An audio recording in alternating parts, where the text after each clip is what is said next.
ამერიკის შეერთებული შტატების სამხედრო დახმარება საქართველოს. კრწანისის სასწავლო ცენტრს ჰამერების ტიპის 40 საბრძოლო მანქანა გადაეცა. ამ ტექნიკას ქართველი სამხედროები წვრთნებისთვის გამოიყენებენ. პატრულირებისა და კონვოირების ოპერაციების წარმოებაში ის შენაერთები მოემზადებიან, რომლებიც ავღანეთში მისიის შესასრულებლად გაემგზავრებიან.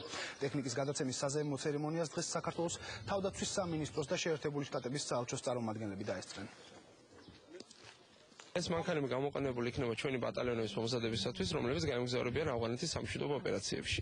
ეს არის კიდევ ერთი მაგალითი იმისა, თუ რამდენად ეფექტურად ახორციელებენ ჩვენი შეიარაღებული ძალები თავის მისიას ავღანეთში და ასევე ეს მანქანები კიდევ უფრო შეუწყობს ხელს, რომ კიდევ უფრო ეფექტური და კიდევ უფრო წარმატებულები იყვნენ ისინი ავღანეთის სამშვიდობო ოპერაციაში. დღეს ოფიციალურად გადავცემთ საქართველოს მთავრობას და შეიარაღებულ ძალებს ჰამერის ტიპის 40 მანქანას.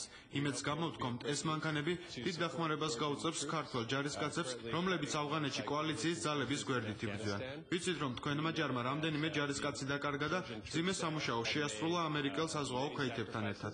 ჩვენ ვაფასებთ თქვენს მხარდაჭერას და კონტრიბუციის სახით გადმოგცემთ 40 ჰამერს, რომელთა ღირებულება $5 მილიონი.